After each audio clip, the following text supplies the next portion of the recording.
है कि आगम क्या है, ये हमको अगर पता चले तो हम स्वाध्याय कर सकते हैं। और स्वाध्याय करने से बहुत बड़ा फायदा ये है कि हम अपनी कर्म की निर्जरा कर सकते हैं। तो यही रीजन से मैंने आज जैन आगम का, और मुझे लोगों ने भी बताया था कि ये आगम क्या है, कल्पसूत्र क्या है, ये हमको थोड़ा जानने में इंटरेस्ट है। तो आज का ये अपना यही एक रीजन था कि मैंने आज जैन आगम का टॉपिक लिया है। तो अभी हम शुरू करते हैं। नमो अरिहंताणम, नमो सिद्धाणम, नमो आयरियाणम, नमो उवज्जायाणम, नमो लोये सव्व साहुणम। एसो पंच नमोकारो सव्वा पावा पणासनो मंगलानंच सव्य सिंह पद्मम होय मंगलम। श्री आदिनाथाय नमो। संखेश्वर।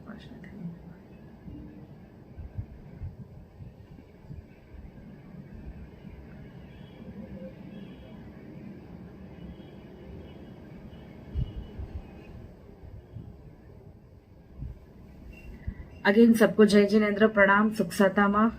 तो चौमासा चालू है, बहुत लोगों की आपकी तपस्या चालू होगी सुख सता में।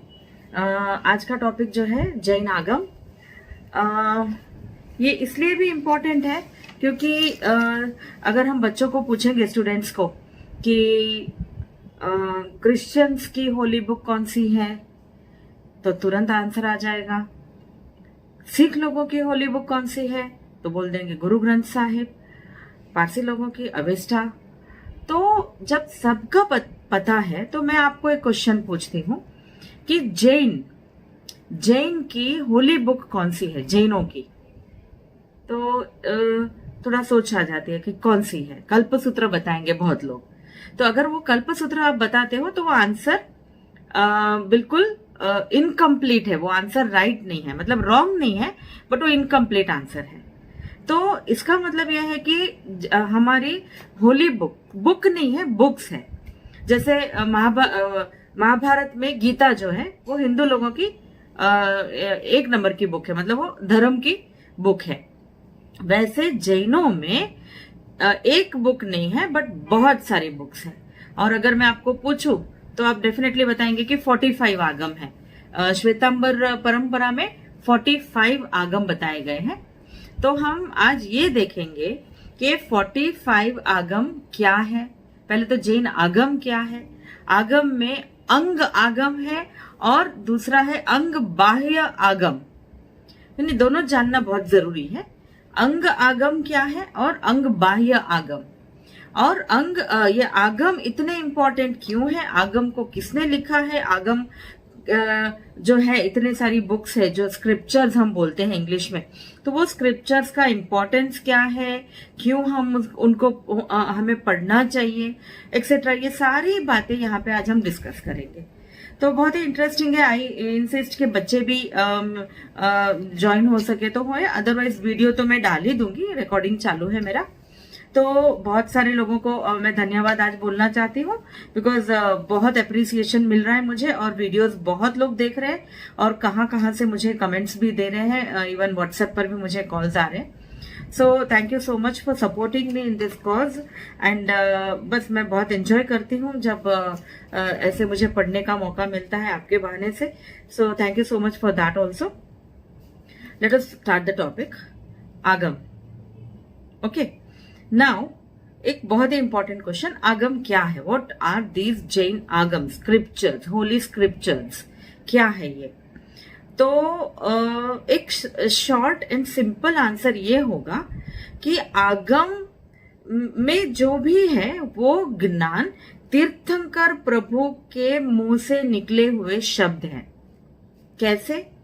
तीर्थंकर प्रभु जब देशना देते हैं, जब उनको केवल ज्ञान हो जाता है और देशना देते हैं, तो वो देशना गणधर भगवंत जो होते हैं, मैं कोई पर्टिकुलर तीर्थंकर की बात नहीं कर रही क्योंकि ये परंपरा। मैं एक बात बता दूं, आगम जो है ना वो हमेशा ही राइट रहेगा। पास्ट टेंस में भी वो इतने ही वैलिड थे, प्रेजेंट में भी इतने ही वैलिड है, और फ्यूचर में भी इतने ही वैलिड होंगे, और फ्यूचर की 24वीं में भी इतने ही वैलिड होंगे जितने वैलिड वो पास्ट की 24वीं में थे। सो कहने का मतलब यह है कि कोई भी तीर्थंकर हो, कोई भी तीर्थंकर भगवंत जब उनको केवल ज्ञान होता है, तो केवल ज्ञान के बाद देवी देवता समावसरण रचते हैं। ये एक सिस्टम है, समवसरण रचते हैं और समवसरण में बैठकर तीर्थंकर भगवंत देशना देते हैं, जिसको हम सिंपल वर्ड्स में अगर बोले तो वो देशना को हम बोल सकते हैं व्याख्यान या लेक्चर। तो देशना देते हैं वो। जब वो देशना देते हैं तो उनके जो भी गणधर भगवंत होते हैं वो गणधर भगवंत वो देशना को ग्रहण कर लेते हैं, एब्जॉर्ब कर लेते हैं, बट वर्बली, मतलब लिखे नहीं गए थे। गणधर भगवंत में अगर हम प्रेजेंट की बात करें तो महावीर भगवान की बात करें तो महावीर भगवान को जब केवल ज्ञान हुआ तो उन्होंने जब देशना दी, वो देशना को उनके 11 गणधर भगवंतों ने एब्जॉर्ब कर लिया, वर्ड टू वर्ड एब्जॉर्ब कर लिया। और उसके बाद बहुत समय, काफी समय, अगर हम टू बी वेरी प्रिसाइज मैं बोल सकती हूँ कि अराउंड 160 इयर्स बीत गए महावीर भगवान के निर्वाण के बाद। तभी उनको ये एहसास हुआ कि ये ओरल जो परंपरा है, वर्बल, जो गुरु भगवंत अपने शिष्य को बताते हैं और वो अपने शिष्य को बताते हैं, ऐसे जो नॉलेज है आगम का वो ज्यादा समय नहीं जा सकता आगे। इसके लिए वो उन्होंने ये प्लान किया कि इन सब को डॉक्यूमेंटेशन कर लिख कर रखना चाहिए। सो ये बाद में लिखने वाली परंपरा शुरू हुई। स्टार्टिंग में क्या हुआ, जब भगवंत तीर्थंकर भगवान जब देशना देते हैं तो वो देशना को एब्जॉर्ब कर लेते हैं उनके गणधर भगवंत, और वो गणधर भगवंत उसको पास ऑन करते हैं अपने शिष्य को, और next and next and next, ऐसे करके वो 1 generation to second to third generation pass होता है उसका जो नॉलेज है। तो ये जो इतना सारा नॉलेज है, ये यू वोंट बिलीव, बट इतना ज्यादा नॉलेज है ये अगर हम आगम पढ़ते हैं। लेकिन एक बैड पॉइंट ये भी है कि जो 14 पूर्व का ज्ञान, 14 पूर्व, वो ज्ञान जो है वो ज्ञान टोटली लॉस्ट हो गया है, खो गया है। मतलब जिसको हम बोलते हैं 12th अंग आगम। मैं आपको बता दूं 12 अंग आगम है, 12 आगम 45 जो है, अगर उसको हम डिवाइड करते हैं तो 12 अंग आगम है। तो ये 12 जो अंग आगम है उसमें 12th वन जो है वो है दृष्टिवाद। दृष्टिवाद नाम का आगम जिसके अंदर 14 पूर्व का ज्ञान, ये 14 पूर्व तो आपने सुना होगा, 14 पूर्व, पूर्व का मतलब ये हो जाता है कि बहुत सारा नॉलेज, उसकी बहुत बड़ी गिनती है। अगर हम उसको मैथमेटिकली हम लिखेंगे तो बहुत ही बड़ी गिनती हो जाएगी। इतना सारा नॉलेज दृष्टिवाद में समाया हुआ था। बट अगर मैं थोड़ी सी पास्ट में जाऊं, हिस्ट्री में जाऊं, तो मैं बात कर रही हूं चंद्रगुप्त मौर्य के जमाने की। जब मौर्यन डायनेस्टी चल रहा था, चंद्रगुप्त मौर्य राज कर रहे थे इंडिया पर, और उनके ही समय पर उनके समकालीन भद्रबाहु स्वामी थे जो चंद्रगुप्त मौर्य के गुरु भी बने बाद में। तो भद्रबाहु स्वामी के पास ये पूरा ज्ञान था। उन्होंने ये ज्ञान महावीर भगवान, मतलब वो पाठ परंपरा में उनको ये ज्ञान मिला था। सो भद्रबाहु स्वामी के पास पूरा 14 पूर्व का ज्ञान प्लस 12 इंक्लूडिंग 12 अंग ज्ञान था उनके पास। तो एक ऐसा समय आया, ये मैं बात कर रही हूँ अराउंड महावीर भगवान के निर्वाण के 350-360 इयर्स के बाद की बात है ये। तो महावीर भगवान चंद्रगुप्त मौर्य, उनका राज बहुत ही अच्छा था। अगर हम मौर्यन डायनेस्टी अगर हिस्ट्री में हम पढ़ते हैं तो बहुत ही प्रॉस्परस, मतलब बहुत ही सुखी लोग थे तभी। बट एक समय ऐसे आ गया बीच में जब 12 साल 12 इयर्स तक कंटिन्यूअसली सूखा पड़ गया, फैमिन हो गया। फैमिन का मतलब होता है कि खाने पीने की कमी। इतनी ज्यादा तकलीफ लोगों में फैल गई कि खाने पीने की मतलब एक्सट्रीमली शॉर्टेज हो गया। तभी भद्रबाहु स्वामी ने डिसाइड किया कि वो साउथ चले जाते हैं, वहां पे इसकी इफेक्ट कम थी। तो वो चले गए श्रावण बेलगोल, जो अभी जहां पर बाहुबली की प्रतिमा जी है, खड़ी प्रतिमा जी है बहुत बड़े, तो वो वहां पर, और चंद्रगुप्त मौर्य भी आफ्टरवर्ड्स वहां पर ही चले गए और उन्होंने वहां पे साधना किया, जैन दीक्षा लेकर वो साधना वहां पे उन्होंने किया था। तो लेकिन जब भद्रबाहु स्वामी वहां से मूवमेंट कर कर चले गए साउथ में, तो ये इस एरिया में, मैं बात कर रही हूँ मध्य खंड में, इंडिया के जो सेंटर पार्ट है, सेंट्रल, तो वो एरिया में जहां पर फैमिन चल रहा था, वहां पर स्थूलभद्र स्वामी रुक गए। वो भी आचार्य थे, भद्रबाहु स्वामी के बाद के आचार्य स्थूलीभद्र स्वामी, तो वो वहां पर रुक गए। स्थूलीभद्र स्वामी वहां पर रुक गए और वहां पर जैन धर्म का प्रचार कर रहे थे। नो डाउट उनको बहुत डिफिकल्टीज आई, बिकॉज खाने पीने की कमी हो गई थी, साधु समुदाय को संभालना बहुत मुश्किल हो गया था, बहुत ही डिफिकल्टीज फेस करने पड़ते थे, लूटफाट बढ़ गया था, सारे प्रकार की डिफिकल्टीज आ गई थी। बट फिर भी स्थूलीभद्र स्वामी वहां पर रह गए। और ये एक थोड़ा सा अलग वे में कहें तो उस समय पर एक्चुअली इसके पहले भद्रबाहु स्वामी तक महावीर भगवान की परंपरा चल रही थी। जो भी साधु थे वो पूरे कपड़े त्याग कर देते थे, क्योंकि महावीर भगवान की परंपरा वो फॉलो करते थे। बट जब ये फैमिन की सिचुएशन आ गई, लूटफाट बहुत बढ़ गया, बहुत ही तकलीफें बढ़ गई लोगों की, तभी स्थूलीभद्र स्वामी जो मध्य खंड में रह गए, उन्होंने ये डिसाइड किया कि ये इतने सारे लूटफाट, चोरी, लूट, डकैती वगैरह वगैरह इतना बढ़ गया है कि हम लोगों को यहाँ पे अभी सेफ नहीं है, तो उन्होंने कपड़े पहनने शुरू कर दिए। So that is a different part of the story, ये हमारे आगम का पार्ट नहीं है, बट जस्ट एक नॉलेज शेयर किया। तो उन्होंने उस वक्त ये शुरू कर दिया था। तो दैट वे दो पार्ट हो गए थे, एक तो भद्रबाहु स्वामी जो साउथ चले गए थे और स्थूलीभद्र स्वामी जो यहाँ पे रुक गए थे। सो ये समय वो समय है। अभी मैं बात कर रही थी वो समय जब उनको ये फील हुआ कि इसको कंपाइल करना पड़ेगा, लिख के रखना पड़ेगा, बिकॉज इतने सारे डिफिकल्टीज में अगर हमारे साधु समुदाय में ही कोई बचेगा नहीं, तो ये इतना सारा नॉलेज कैसे हम इसको फर्दर जनरेशंस को देंगे। सो लिख के रखना बहुत जरूरी था। तो तभी फर्स्ट वाचना हुई जो पाटलिपुत्र में हुआ था, और ये वाचना हुई थी मौर्यन डायनेस्टी जब चल रहा था और भद्रबाहु स्वामी का समय चल रहा था।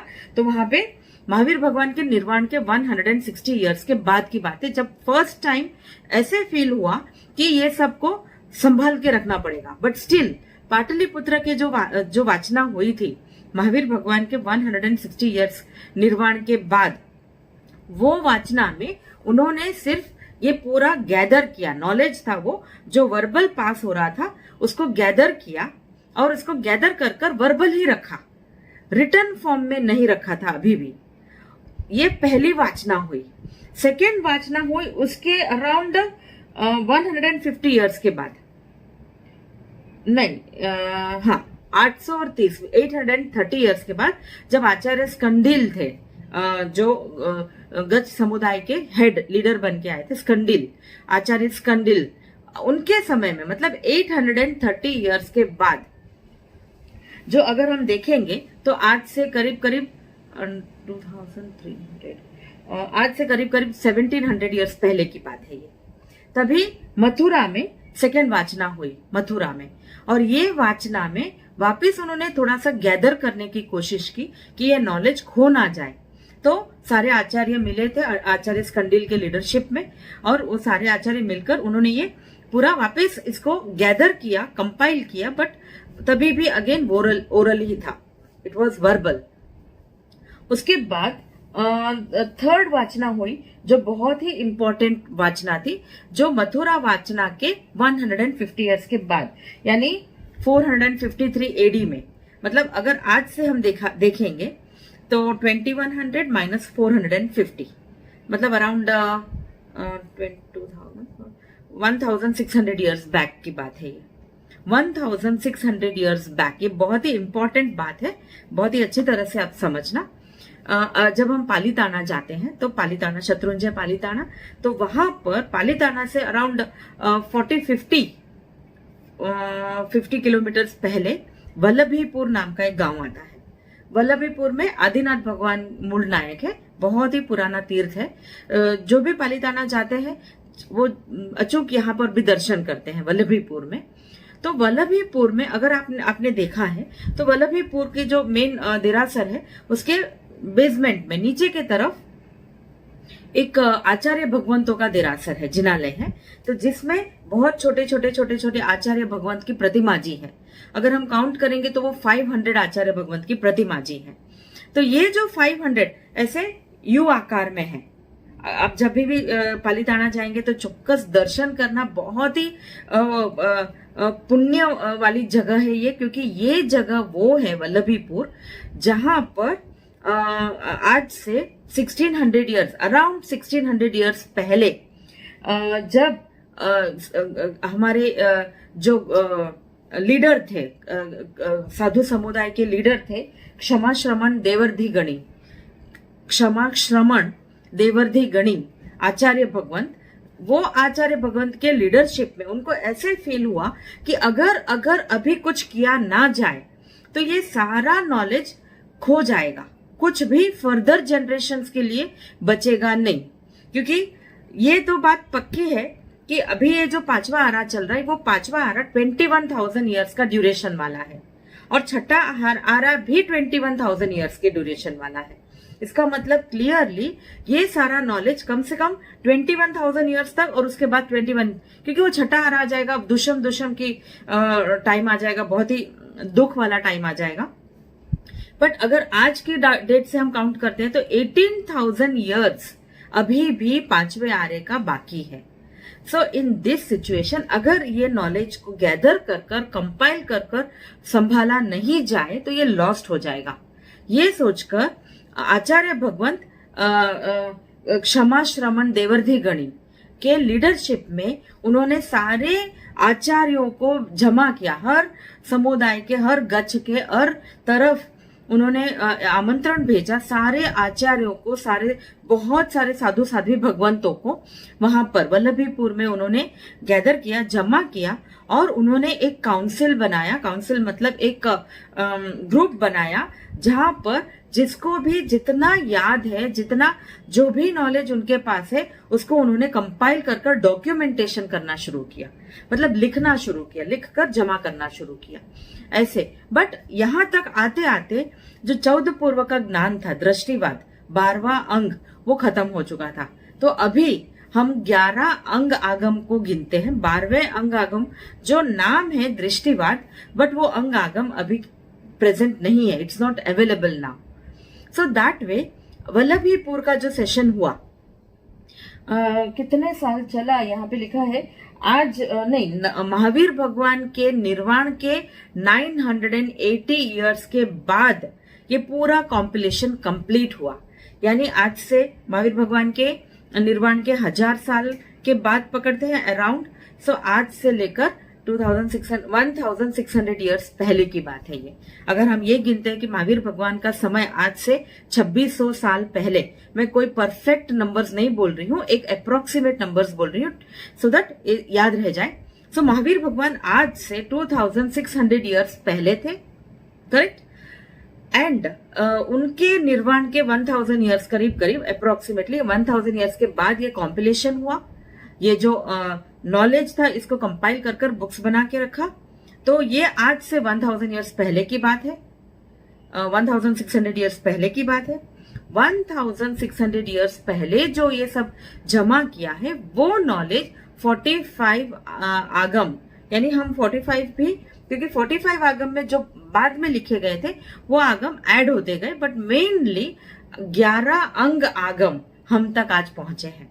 हम इतने लकी हैं कि हमारे पास 11 अंग आगम है।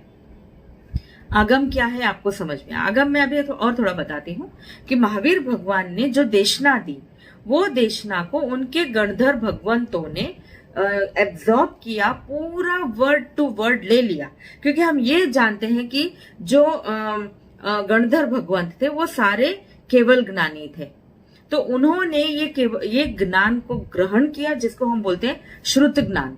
अभी ये जब ज्ञान की बात निकली ही है तो मैं आपको बता दूं, जो 5 प्रकार के ज्ञान है, 5 टाइप्स ऑफ नॉलेज, उसमें सेकेंड जो है वो श्रुत ज्ञान। श्रुत ज्ञान is nothing but knowledge which is present in all the scriptures. जो हमारे आगम में जो लिखा हुआ words and sentences and books form में जो नॉलेज है, वो नॉलेज को हम श्रुत ज्ञान बोलते हैं। यानी बच्चों को खास श्रुत ज्ञान की पूजा करवानी चाहिए, क्योंकि बच्चे जो स्कूल में पढ़ते हो या जो धार्मिक पढ़ाई करते हो, उनको नॉलेज बुक्स में से या गुरु के पास से, जो बुक्स में है वो गुरु के पास से उन तक आता है। तो श्रुत ज्ञान की पूजा करने से श्रुत ज्ञान हमारे में बढ़ता है, यानी नॉलेज हम ज्यादा इजिली ग्रहण कर सकते हैं, क्योंकि हमारे ज्ञानावर्णीय कर्म कम होते जाते हैं। सो दैट वे ज्ञानावर्णीय कर्म कम होंगे तो हम ये नॉलेज ग्रहण कर पाएंगे। सो श्रुत ज्ञान इसको बोला जाता है। जो अंग आगम है, आगम्स है, जितना भी लिखा हुआ नॉलेज है, धार्मिक नॉलेज है, वो सारा श्रुत ज्ञान में आ जाता है। सो उन्होंने ये एब्जॉर्ब किया और उन्होंने नेक्स्ट जनरेशन उनके शिष्य को पास करते आए। और फिर धीमे धीमे ये जो 11 अंग, मैं बोल रही हूँ 12 अंग, इनफैक्ट श्रुत केवली जो स्थूलभद्र स्वामी थे वो लास्ट श्रुत केवली थे। अभी श्रुत केवली क्या है ये मैं आपको बताती हूँ। केवल ज्ञानी मतलब केवल ज्ञानी भगवंत, जिनके पास टोटल वर्ल्ड का एब्सोल्यूट नॉलेज है, कुछ भी बोलो, कहीं का भी बोलो, उनको पता है। सो दे आर केवल ज्ञानी। बट श्रुत केवली कौन है? जिनके पास 14 पूर्व का ज्ञान हो, टोटल बाय हार्ट, उनके पास 14 पूर्व का ज्ञान है, वो श्रुत केवली है। सो भद्रभाऊ स्वामी और स्थूलभद्र, जिनकी स्टोरी मैंने आपको अभी बताई, भद्रभाऊ स्वामी केवल ज्ञानी भी थे, श्रुत केवली, मतलब केवल ज्ञानी होते हैं तो ऑटोमेटिकली बाय डिफॉल्ट वो श्रुत केवली हो ही जाते हैं, क्योंकि उनके पास इतना ज्ञान होता है। उसके बाद आगे स्थूलभद्र स्वामी, जो आचार्य भद्रभाऊ स्वामी के बाद परंपरा चालू रखते हैं।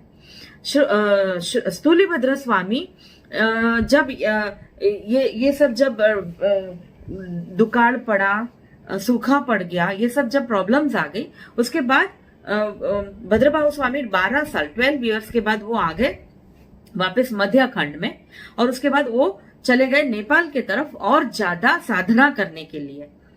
तो यहाँ पर स्थूलभद्र स्वामी को पूरा संभालने को देके गए थे। बट लोगों को ऐसे फील हुआ कि ये 12 साल के जो सूखा पड़ गया था, फैमिन का सिचुएशन आ गया, तो उसमें बहुत सारा नॉलेज लॉस्ट हो रहा है और हो जाएगा। इसलिए उन्होंने सबने बोला कि स्थूलभद्र स्वामी को बोला कि आप चले जाइए भद्रभाऊ आपके गुरु के पास और उनके पास 14 पूर्व का ज्ञान ले लेना। तो स्थूलभद्र स्वामी जाते हैं नेपाल की तरफ, मतलब हिमालय वगैरह, वो एग्जैक्टली कहाँ पर गए हैं वो बताया नहीं है, बट वो नेपाल की तरफ, यानी आई फील कि वो हिमालय की तरफ गए थे। और वहां पर स्थूलभद्र स्वामी उनके पास गए और उन्होंने वो पूरा नॉलेज लिया। 10 पूर्व का नॉलेज ले चुके थे। और फिर स्थूलभद्र स्वामी में थोड़ा सा जैसे बोल सकते हैं अभिमान आ गया, और उन्होंने ये जो 10 पूर्व का ज्ञान का जो नॉलेज था, जो पावर था, उसको उन्होंने थोड़ा सा मिसयूज कर लिया। और मिसयूज करने की वजह से जब भद्रभाऊ स्वामी को पता चला तो उन्होंने बोल दिया कि अभी you are not capable, because आपने ज्ञान का अभिमान किया और उसका मिसयूज किया। बट स्टिल भद्रभाऊ स्वामी ने ये नॉलेज स्थूलभद्र स्वामी को दे दिया, नॉलेज दे दिया 14 पूर्व का ज्ञान। बट 10 पूर्व का ज्ञान उनको परमिशन दी, आप अपने शिष्यों को बता सकते हो। बाकी के जो 4 पूर्व का ज्ञान उन्होंने जो बाद में दिया था, उन्होंने रेस्ट्रिक्ट कर दिया कि आप इसका ज्ञान आपके शिष्य को नहीं दे सकते। क्यों? क्योंकि उनके एटीट्यूड में फर्क आ गया था तभी। इसीलिए स्थूलभद्र स्वामी 10 पूर्व के ज्ञानी थे, यानी उनको भी श्रुत केवली बोला जाता है। श्रुत केवली कौन होते हैं? वो जिनके पास 14 पूर्व का ज्ञान होता है। वो केवल ज्ञानी नहीं होते, बट 14 पूर्व का 14 पूर्व का ज्ञान होता है, ये हो जाएंगे श्रुत केवली।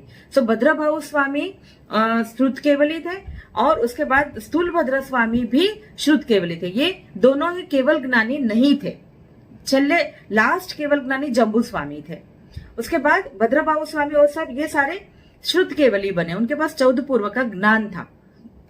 भद्रभाऊ स्वामी के पास कंप्लीट ज्ञान था और स्थूलभद्र स्वामी के पास भी कंप्लीट ज्ञान था, बट बिकॉज उनके एटीट्यूड में फर्क आने की वजह से वो 10 पूर्व का ज्ञान बांट सके क्योंकि उनको परमिशन थी, लेकिन 4 पूर्व का ज्ञान वो बांट नहीं सके क्योंकि उनको उनके गुरु ने परमिशन नहीं दी थी।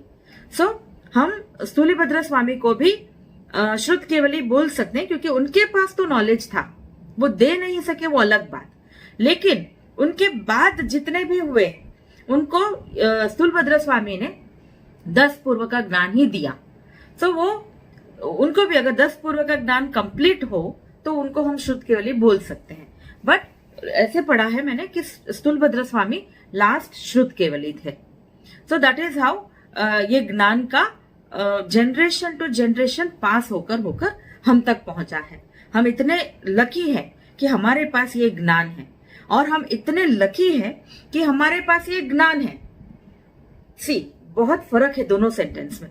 पहला सेंटेंस हमारे पास वी हैव गॉट, ये ज्ञान हमारे पास है, यानी हमारे पास आगम है जिनको हम पढ़ सकते हैं, स्वाध्याय कर सकते हैं।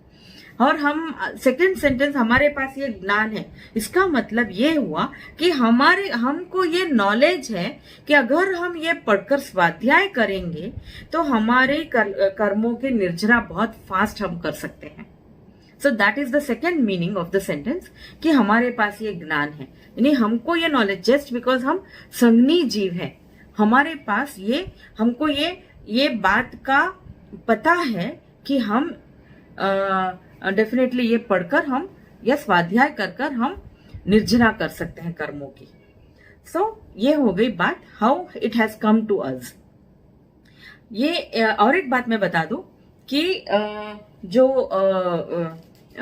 11 अंग है, वो 11 अंग डायरेक्टली तीर्थंकर भगवंत के शब्द है। अच्छा, मैं अभी आपको ये बताती हूँ कि तीन लोग मतलब 3 पार्ट से जो नॉलेज स्प्रेड करते हैं। पहले तीर्थंकर भगवंत, क्यों? क्योंकि उनको केवल ज्ञान हो गया है, उनके पास पूरा ज्ञान है, वो दे सकते हैं। वैसे ही सेकंड होते हैं श्रुत केवली, जिनके पास 14 पूर्व का ज्ञान है और वो ज्ञान बांट सकते हैं। और तीसरे हैं आचार्य भगवंत, जो लेटर आचार्यज होते हैं, मतलब श्रुत केवली के बाद के आचार्य जो श्रुत केवली नहीं बन सके क्योंकि उनके पास 14 पूर्व का या 10 पूर्व का ज्ञान नहीं है। सो जो फर्स्ट कैटेगरी में है, यानी तीर्थंकर भगवंत, उनकी देशना में जो शब्द निकले हैं, उनके गणधर भगवंत जो सेकेंड लाइन में आते हैं, वो गणधर भगवंतों ने वो सारा कुछ ग्रहण किया और वो ग्रहण कर उसका सूत्र बना दिया। उन्होंने सूत्र बनाकर वो सूत्र के रूप में उन्होंने अपने शिष्यों को पास किया। सो अगर हम देखते हैं, जैसे हम आचारांग सूत्र है, स्थानांग सूत्र है, जिसको हम ठानांग सूत्र भी बोलते हैं, तो ये सारे जो है वो सारे सूत्र के फॉर्म में है, राइट। सो वो सूत्र के फॉर्म में गणधर भगवंतों ने कन्वर्ट किया। भगवान का जो नॉलेज था वो सूत्र के फॉर्म में कन्वर्ट करते हैं। उसके बाद उसको पास करते करते जो सेकंड इन लाइन आते हैं श्रुत केवली, जिनके पास नॉलेज है, जो नॉलेज बांटते हैं। और थर्ड में आ जाते हैं आचार्य भगवंत, जिनके पास ये नॉलेज है बट वो नॉट श्रुत केवली नहीं है और वो नॉलेज बांटते हैं हमको। जैसे आज हम पर्यूषण में हम कल्प सूत्र सुनते हैं, तो ये थर्ड इन द लाइन आ जाता है। सो दैट वे ये जो अंग आगम है, 11 अंग आगम है, वो 11 अंग आगम डायरेक्टली तीर्थंकर भगवंतों के वर्ड्स हैं। वो वर्ड्स जो गणधर भगवंतों ने सूत्र में कन्वर्ट कर हम तक पहुंचाया। सो दैट वे 11 जो है वो बहुत ही इंपॉर्टेंट है।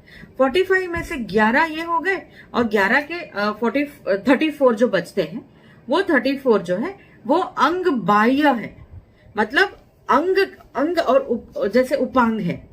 तो वो जो नॉलेज है वो लेटर आचार्यों ने, बाद के आचार्य भगवंतों ने इन 11 अंगों के बारे में कमेंट्री लिखी, यानी थोड़ा थोड़ा और उन्होंने अपना नॉलेज भी ऐड किया, और जो थोड़ा नॉलेज था उसके ऊपर उन्होंने, जैसे बोलते हैं निरुक्ति वगैरह, वो उन्होंने लिखी। सो वो जो 34 जो है वो अंग बाह्य है, मतलब अंग के बाहर के है। I hope I am clear, but still अगर ऐसा लगता है तो मैं एक बार समझाती हूँ। अंग आगम जो 11 है, पहले 45 की लिस्ट में जो फर्स्ट 12 हम पकड़ते हैं, 12 में से मैं अगेन क्लियरली बताती हूँ कि जो 12th वन है दृष्टिवाद, वो अभी अवेलेबल नहीं है। सो जो 11 है वो 11 अंग आगम है। अंग आगम वो होते हैं जो तीर्थंकर भगवंतों के शब्द होते हैं, देशना में सुने बताए गए शब्द और नॉलेज होता है, जो आचार्य गणधर भगवंतों ने उन सब को सूत्र में कन्वर्ट कर उनके शिष्यों तक पहुंचाया। सो वो 11 जो है वो मेन अंग है, अंग आगम बोल सकते हैं। और उसके बाद के 11 के बाद के जो 34 है, 45 में से बचते हैं वो सारे के सारे अंग बाह्य है। तो अंग बाह्य क्या होते हैं? वो होते हैं जो अंग के बारे में बाद के आचार्यों ने जो अपने अपने मर्जी से, मतलब नॉट मर्जी बट नॉलेज से उन्होंने जो लिखा, वो अंग बाह्य होता है वो। सो दैट वे जो 45 आगम है बहुत ही नॉलेज वाले हैं। इतना कुछ इसमें खजाना, मैं तो बोलती हूँ कि ऐसा खजाना है जो अगर हम लूट सके तो इससे ज्यादा हमारे पास कुछ और, मतलब हमको कुछ मांगना ही नहीं पड़ेगा, इतना खजाना है।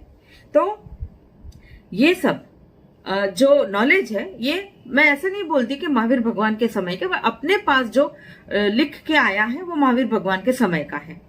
बट ये ऋषभ देव भगवान से ओरिजिन हुए हैं अपने अवसर पिणी काल की अगर हम बात करें तो। लेकिन हाँ ओके, ये जो शुरुआत में जो लिखे गए थे वो सारे अर्धमागधी प्राकृत में लिखे गए हैं। तो यहाँ पर मैं अगर थोड़ा सा मैं बताना चाहूंगी कि संस्कृत का एक पार्ट था अर्धमागधी प्राकृत, जिस भाषा में महावीर भगवान भी लोगों से संवाद करते थे। प्राकृत लोकल भाषा थी, वहां पे लोग उस समय में ये भाषा में बोलते थे। तो ये जो प्राकृत भाषा है उस भाषा में लिखे गए हैं ये सूत्र। सो अगर कहीं भी चांस मिले तो बिल्कुल प्राकृत भाषा सीखनी चाहिए। अगर हम प्राकृत भाषा सीखेंगे तो हम ये आगम पढ़ सकते हैं खुद। इतना इंपॉर्टेंट, इतने अच्छे आगम, इतना नॉलेज हम तभी पढ़ सकते हैं अगर हम प्राकृत भाषा सीखे, जो आज के जमाने में सीखा जा सकता है। किसी को भी इंटरेस्ट है तो आप मेरे से पर्सनली कांटेक्ट करिए, मैं उनका कांटेक्ट दे सकती हूँ जो प्राकृत भाषा आपको सिखा सकते हैं। संस्कृत जैसा ही है बट थोड़ा डिफरेंट है। सो ये प्राकृत भाषा में लिखे हैं, तो ये आगम अगर हमको पढ़ने हैं तो प्राकृत भाषा आना बहुत जरूरी है। सो दैट वे अगर शायद आप मतलब समझ गए होंगे कि ये अंग आगम क्या है, अंग बाह्य आगम क्या है, आगम किसने लिखा, कैसे लिखा, हमारे तक जो पहुंचे हैं आगम अभी के, वो क्षमा श्रमण देवर्धि गणी आचार्य भगवंत के लीडरशिप में वल्लभीपुर में जो काउंसिल क्या बोलते हैं, वो गैदरिंग हुआ था, आचार्य भगवंतों का गैदरिंग, वो गैदरिंग के बाद कंपाइल किए गए, डॉक्यूमेंट किए गए आज से 1600 इयर्स बैक, और हम तक वो आज जो मिले हैं वो है। मेन जो अंग आगम है उसमें सबसे पहला नाम आता है आचारांग सूत्र, जो साधु साध्वी भगवंत के आचार हाउ उनका कोड ऑफ कंडक्ट क्या होना चाहिए उसके बारे में बताया है। वैसे ही सूत्र कृतांग आगम है, स्थानांग सूत्र है, भगवती सूत्र। इतना अच्छा, अगर चांस मिले तो आचार्य भगवंत की परमिशन लेकर मैं बोलती हूँ भगवती सूत्र तो बिल्कुल पढ़ने जैसा है। भगवती सूत्र मैंने भी पढ़ा है but not the original one, मैंने अडेप्टेड वन पढ़ा है। इतना इंटरेस्टिंग है। भगवती सूत्र के शुरुआत में, स्टार्टिंग में नवकार मंत्र से शुरू किया है और नवकार मंत्र के बारे में बहुत कुछ उसमें लिखा है। और उसके अलावा मतलब उन्होंने नमस्कार किया है, भगवती सूत्र शुरू करने से पहले नमस्कार किया गया है नवकार मंत्र को, और नमस्कार किया गया है ब्राह्मी लिपि को। ब्राह्मी लिपि जो ऋषभ देव भगवान ने उनकी बेटी ब्राह्मी को लिपि सिखाई थी, लिखना। जो 64 कला होती है स्त्रियों की, 64 कला में से एक कला है ब्राह्मी लिपि की कला। वो ब्राह्मी लिपि ऋषभ देव भगवान ने उनकी डॉटर ब्राह्मी को सिखाया था। सो वो ब्राह्मी लिपि को भी नमस्कार किया गया है भगवती सूत्र में। सो दैट वे भगवती सूत्र इज एक्चुअली द लॉन्गेस्ट आगम। सबसे बड़ा आगम जो है वो भगवती सूत्र है, जिसका दूसरा नाम है व्याख्या प्रज्ञप्ति। व्याख्या प्रज्ञप्ति। तो ये जो भगवती सूत्र है वो एक्चुअली क्वेश्चन एंड आंसर के फॉर्म में है, जिसके अंदर 36,000 क्वेश्चंस है और उसके आंसर दिए गए हैं। तो बहुत ही इंटरेस्टिंग है। अगर कहीं भी चांस मिले, परमिशन मिले तो जरूर भगवती सूत्र पढ़ना चाहिए। मुझे भी बहुत अच्छा लगा था ये पढ़कर। और एक है उपासक दशांग सूत्र, जो 11 अंग है मेन, उसमें उपासक दशांग सूत्र लिखा है। एक है अंग है, आगम है।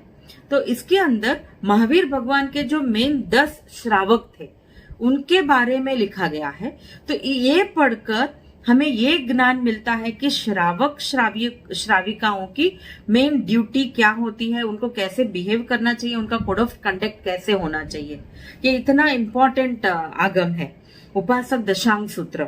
और एक जो है विपाक सूत्र करके एक है, विपाक सूत्र जो 11वें नंबर पर है। विपाक सूत्र वो है जिसके अंदर बहुत सारी स्टोरीज है और वो स्टोरीज के जरिए बताया गया है कि हमारे अच्छे कर्म का फल क्या हो सकता है और बुरे कर्म का फल क्या हो सकता है। ये स्टोरी मतलब ये पक्का है कि जो हम कर्म करते हैं वो भुगतना ही पड़ेगा। अच्छे कर्म करेंगे तो अच्छी तरह से भुगतेंगे और बुरे कर्म करेंगे तो हमको उसी तरह का उसका रिजल्ट मिलेगा। तो उसके अंदर स्टोरीज के जरिए ये समझाया गया है कि अच्छे कर्मों का फल और बुरे कर्मों का फल कैसे हमको मिलता है। तो ये है विपाक सूत्र। ऐसे 11 अंग है। 12वां अंग जो था तो मैंने बोला वो दृष्टिवाद जो अभी अवेलेबल नहीं है, खो गया है। उसके अंदर 14 पूर्व का ज्ञान है, वो खो गया है अभी। तो वैसे करके 11 अंग, वैसे ही 4 छेद सूत्र है जो अंग बाह्य में आते हैं। मेन अंग 11 हो गए और अभी 12वें से अंग बाह्य को गिना जाता है। उसके अंदर छेद सूत्र 4 छेद सूत्र में से चौथा जो है वो है दश श्रुत स्कंद, जो इसके बारे में मैं इसलिए बता रही हूं कि वो 10 श्रुत स्कंद जो है वो 10 चैप्टर्स में बटा हुआ है और वो 10 चैप्टर्स में से 8वां जो चैप्टर है वो है कल्पसूत्र। यानी जो पर्युषण के वक्त जो कल्पसूत्र पढ़ा जाता है, जो साधु साध्वी भगवंत पढ़ के सुनाते हैं, आचार्य भगवंत पढ़ के सुनाते हैं, या कहीं भी चातुर्मास नहीं है तो जो ऐसे ट्रेंड वीर सैनिक होते हैं वो सुनाते हैं। तो ये जो कल्पसूत्र है वो छेद सूत्र है।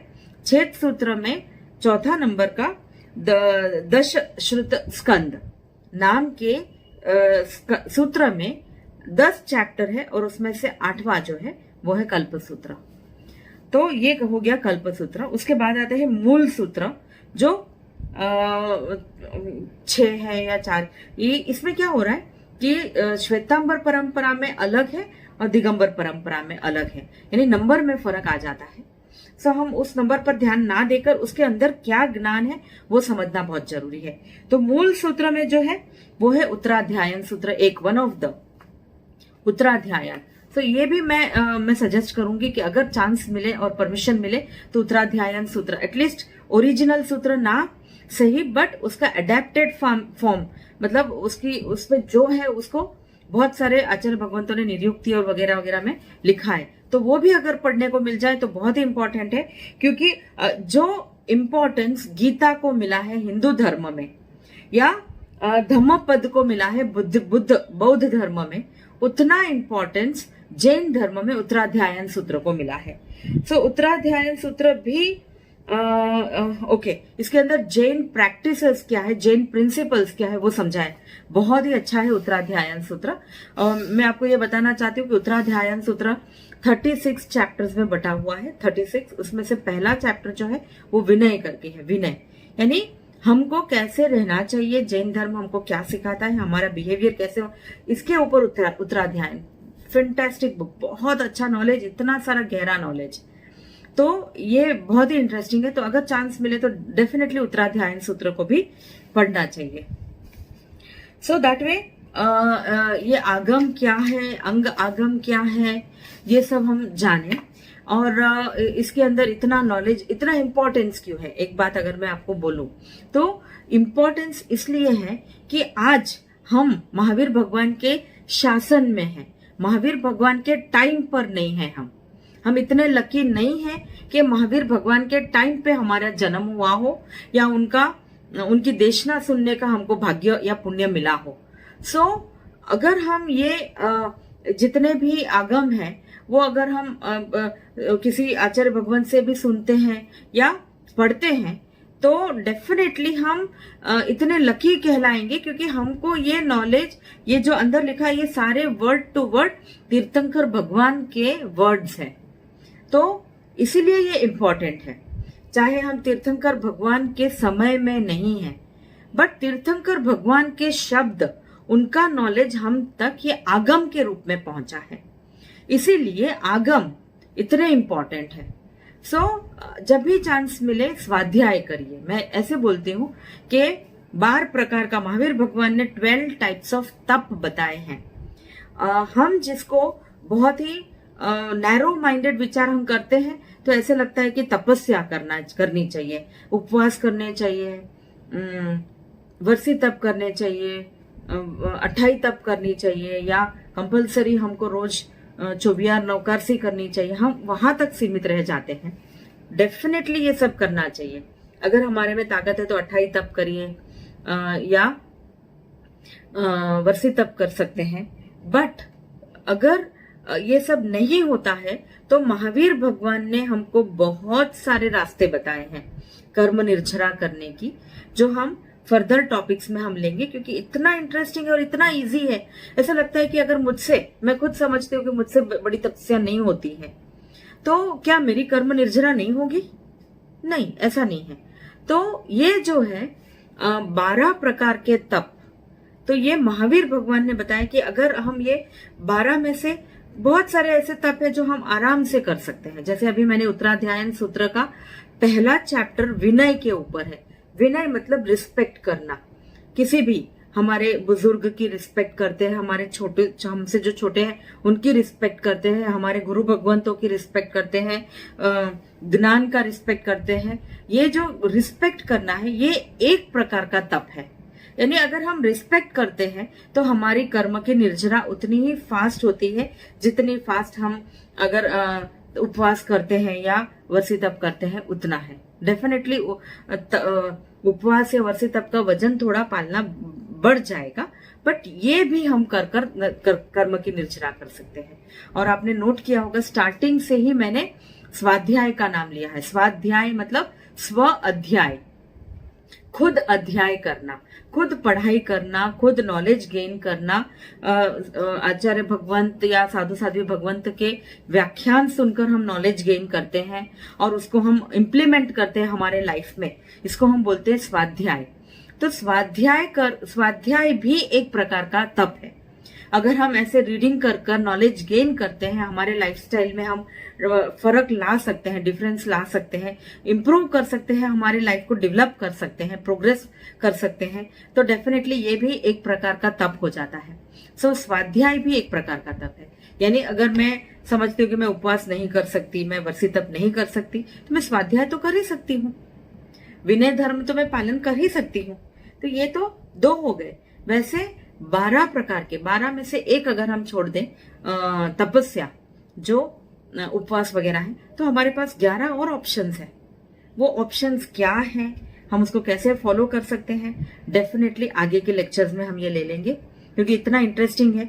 मुझे तो ये बहुत ही टॉपिक पसंद है, क्योंकि मुझे ऐसा लगता है कि मैं कैसे कर्म की निर्जरा करूं। ये मनुष्य भाव ऐसे ही चला जाएगा, मैं उपवास नहीं कर पा रही हूँ, मेरे से तपस्या नहीं होती है, तो मेरी कर्म की निर्जरा कैसे होगी? पूरी लाइफ मेरी खत्म हो जाएगी, ऐसे ही वेस्ट हो जाएगी? नहीं। अगर हम ये 12 प्रकार के तप समझ लेते हैं, जिसके अंदर एक मैंने स्वाध्याय बताया कि अगर कोई भी धार्मिक पुस्तिका आप पढ़ते हो और उसको हम लाइफ में पढ़कर छोड़ नहीं देना है, उसको अगर हम इम्प्लीमेंट करते हैं तो डेफिनेटली वो भी एक तपस्या हो जाता है, वो भी कर्म निर्जरा का एक तरीका हो जाता है। सो दैट वे हम